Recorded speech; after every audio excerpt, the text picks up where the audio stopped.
Good morning, YouTube. Tammy here is a yarn crafter with 2 WIPs today for you. I'm going to start with the one that is time sensitive, but I can't remember the time frame I have. I know it's a few months, but this one is time sensitive, so we'll start with it. And that is Erin over at Crafting Kitty, and I did write down her name. Ray's Yarn Addiction have gotten together. This is the 3rd time now, and they've done a collab 3 different times. The first one was unicorn blankets they were doing, and they were both putting on their separate spin on their colors, the type of stitching they did, and put it out there to the public to join on in. Now, I did join. I made a scarf with some really beautiful, bright, vibrant, rainbow type colored yarn. Sent Erin a picture. Miscommunication on my part, did not let her know that was going to be my entry for the unicorn make along they were doing, because the colors kind of gave me a unicorn vibe. My mistake, lesson learned. Then last year they did Dinotastic, and I participated again, and I made an amigurumi. Now my dinosaur, I did it in a green main body, and the scales, and I can't remember if the paws, like the hands on the arms and the feet, were in gray as well. But I do know the scales were gray. And like I said, the dinosaur itself was green. And both the colors were almost like if you were doing a painting, like painting vehicles, or like painting a bed, like a room in your home or whatever, you're using like a flat color. So the 2 colors were kind of like the flat muted colors, and it blended very nicely. One color did not overpower the other. So I entered that last year. Well, this year they're doing a dragon theme, and they're both got the same or similar pattern. Actually, I think it's the same pattern, 2 different stitch ways they can make it. And they're both making dragon blankets. Now, I got on the DIY site that I love to use, and I went searching for multiple hours for dragon stuff, trying to kind of get a vibe of what I was going to make. And I found some really gorgeous amigurumis that I could easily make. I love making amigurumis. Yeah, I would have got more stuffing. But as I got looking at them, I realized, oh my goodness, the scales on the dragons I was all looking at that go all on the tail and the body, a lot more than what was involved with my dragon. And I don't want to do all that sewing. That's way too much. And a lot of little pieces could easily misplace some or miscount constantly, kind of thing, as you keep counting your scales to make sure you have the right amount. So I gave up on the amigurumi. Then I thought, okay, originally I had out a Bernat Super Saver, or nope, sorry, my mistake, Super Value yarn in a pink and a lilac type color. And I started to do a panel, and I was going to originally make it to hang up on my wall behind me here in the living room, so kind of have a backdrop for when I'm doing my videos and stuff in my lives. And at one point my computer had to be shut down to reboot, or I shut it down because I went away for the weekend, or I don't remember exactly what. Computer got shut down anyways. I didn't have the silhouette graft I was using saved, and I couldn't quite remember which one I used because I looked at it a lot. So I frogged that project. I wasn't very far into it, maybe 15 rows, if that. Then I pulled out Loops and Threads Soft Classic yarn, which is also a worsted weight 100% acrylic yarn. I pulled out a mint green, and I pulled out a peach that I had in my stash. Now, it does say it's a size 4 weight worsted yarn. I find this yarn's a little more on the plump side in my feelings. I also think it's not stiff because it is a little thicker. It gives a little more body and sturdiness to what you're making with it. This yarn, I think, would be really good actually for amigurumis because it is a little thicker. So I went again on my DIY site, got searching again at graphs, did a few different keywords to see what I could find. And I found this one bag. It was done in 2 panels. I think the silhouette was only on the one panel. I'm not sure. Never saw the back. So I don't know. But then it had about 1.5 to 2-inch wide strip that went down the sides and across the bottom and back up the other side to make it more of a boxy type bag. I have not yet decided if I'm going to go that route. Because with mine, I added an extra 5 rows at the bottom, and there will be an extra 5 rows at the top in the peach. And down each side, I added an extra 5 stitches. And the reasoning for that was the graph I picked. Originally, you would have only done 1 row of the peach, and then you got into the silhouette of the dragon right away, which I'm doing in the green. And there are points along said pattern where after you've done the silhouette, you have 1 stitch, and then you'd be turning again. And if I do the box style edging to make it like a box style bag, or if I just put the 2 panels together and do a single stitch crochet, which I'm thinking of doing in the green, where this single peach is along the pattern, the green's going to be too close to the silhouette and I won't like it, I don't think. So here's where I'm at. I have started the wing over here now, but here, I'll bring it closer for you to see for what I'm trying to explain here. As you can see here where the mint green is, there's 1 stitch of peach, and then there's this stitch that's got this green thread through it. That's just to let you know that stitch and these other 4 are the extras. So had I'll fold it here so you don't see those extra 5 stitches. If I'd gone with said pattern size of the graph, I would be stitching right into this stitch, which is right beside the silhouette of the dragon. So here's the front where the stitch marker is, whereas I was last week. I'm pretty certain I'm over halfway done it now. And like I said, this is the wing, the body. I'm going to be starting the head very soon, I think. So that is the front. And again, here's what the back looks like. I think it's coming out really cute. Now, like I said, I can't remember the deadline. So I know when this panel gets finished, and I have that extra 5 rows at the top, I'm going to make sure the ends are sewn completely in on this panel so that if I don't get it all done and put together, I'll take a picture of just this panel too. And if I don't get it completely done in the time frame, I can at least enter this panel and let her know I'm going to get a picture frame to hang on my wall to put this in. And if I don't end up doing that way and I do it as a bag, I will then send her at a later date the finished bag and say I changed my mind, continued on with a bag theme, and hopefully Erin will be okay with that. So that's the one. Oh, I want to change my stitch marker while I'm talking to you so I don't forget. That's the one project I'm working on.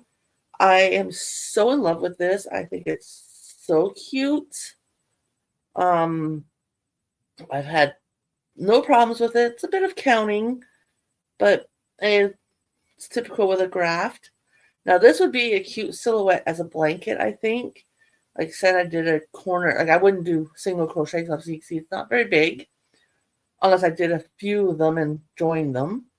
But if I were to do a corner to corner silhouette type blanket, it would turn out to a good size, but I'd want the graph printed out so I can actually mark where I am, and because then you work on a diagonal of the pattern, and would have been easier if I had it printed out. So stitch marker's been moved. Project's done for now. Second project. I have been going to town on these.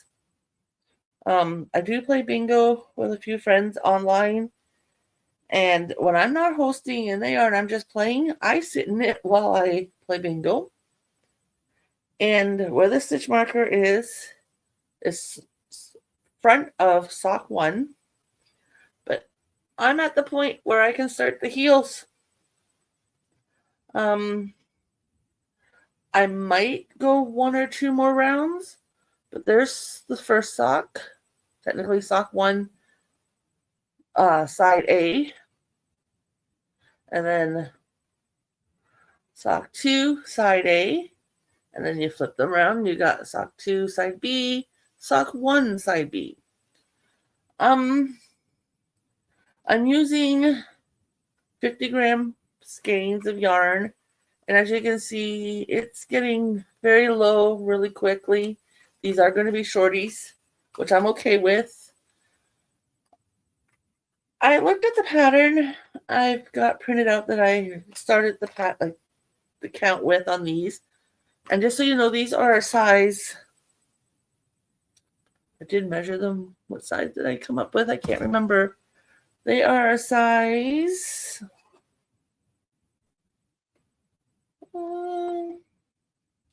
size 1 knit and needle. Okay, keep that in mind for a moment because I'm going to talk about that in a minute. Sorry, guys, I dropped the one thing of yarn. So I did read the instructions for the heel that's in the pattern I'm using for these specific socks. I'm going to go watch a YouTube tutorial on said stitch and how to do it.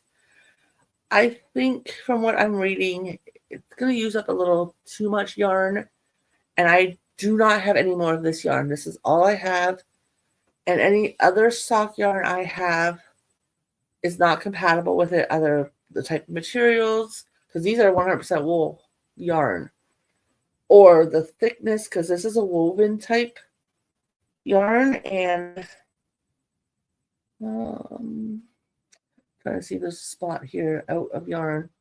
Like you can see, some of it's kind of plump, and then some of it goes a little thinner. Actually, right here would be a good spot to show you. So, like, trying to give you guys a good view of the two of the thickness. As you can see, the bottom one is a little thicker. So it's like a woven style yarn, which I'm fine with. I actually like the way it's working up, but I have nothing else compatible with it. So I've got to do the heel with same yarn. And the heel I used for my pink socks I finished a couple months ago. I really do like that heel. And it didn't seem to me like it used a lot of yarn. And then once the heels are done, which I'm pretty sure I'm going to go with the other heels I already know, it's only going to be a few rounds, maybe 10 rounds of the ankle, and then a few rounds of the cuff. Now, this is where I'm reaching out for help. If you've made knitted socks toe up, or if you've ever knitted a sleeve for a sweater from shoulder to cuff, I need a little bit of help, a little bit of advice, suggestions. I don't know how you can put it. Because the pink socks I showed you guys a few weeks ago, I made a big mistake on them where sock 2, I am almost certain I used a different size needle, or my tension was a lot more loose than the first one or something, because they're very different in size. No big deal. I wear them. They're both comfortable. Problem is sock 2, where I bound off in pattern, so if it was a knit stitch or if it was a purl stitch, I made sure I did those stitches as what the stitch is. The sock 2 bind off is a little more tighter, so I can only wear that sock technically on my right foot because my left ankle is a little thicker than my right ankle, because, you know, we're not 100% proportion both sides of our body. So, like I said, I'm using a size 1 knitting needles, and I'm almost wondering, when I get to the point where I know my cuffs are going to be ending, if I switch to a size 2 knitting needle, so if I go from a 1 to a 2, and do, say, 1 or 2 rounds of the cuff, and then bind off with the size 2 needles, could it possibly make them a little more stretchier, but not enough that you look at the sock when not wearing it and you can see the difference? I don't know if that would fix the problem or not. So if you are a sock maker, or like I said, a sweater maker, where you do all your sweaters from the shoulder down to the cuff, because you'd use the same type of binding off that on your cuffs of your sweaters. Or if you're doing like a raglan style sweater in the bottom cuff at the waist of your sweater, you do the same again type of bind off. Let me know what techniques you use, or if you know of someone that you may know and follow that does a lot of socks, toes up, or sweaters where they end with the ribbing, and maybe say, hey, could you watch this video and give her help? She's reaching out to people. But yeah, that's what I've been working on. I should move this stitch marker as well while I'm at it.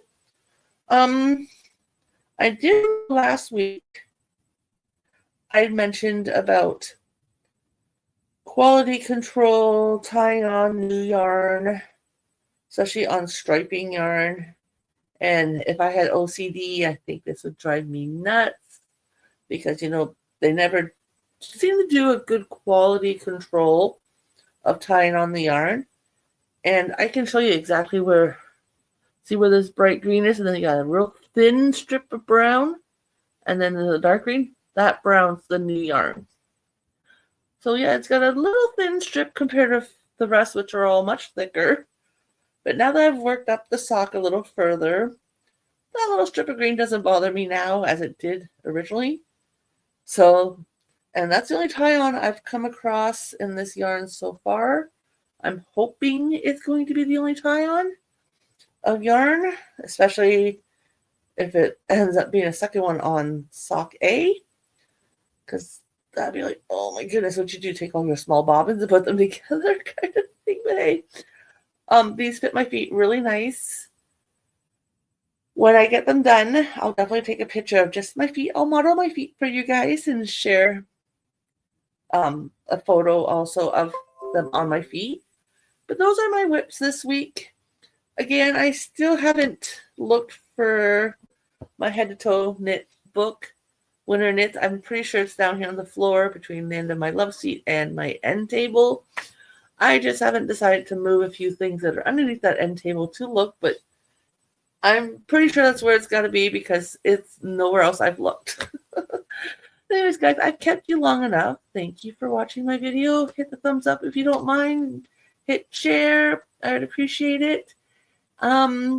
Tomorrow I will have a video for you. It's just going to be me talking for a couple moments about things we're making Thursday, because it is the end of the month. Tomorrow is the last Thursday. So I'm going to talk to you a bit about next month's theme.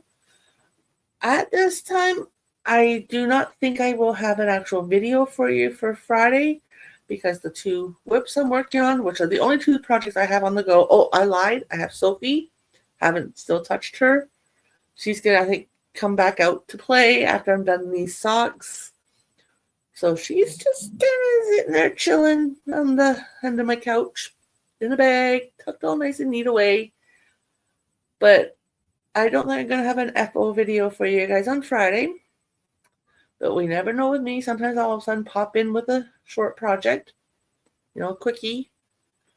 So guys, I will see you tomorrow. Have a good day, and we'll talk soon. Bye for now.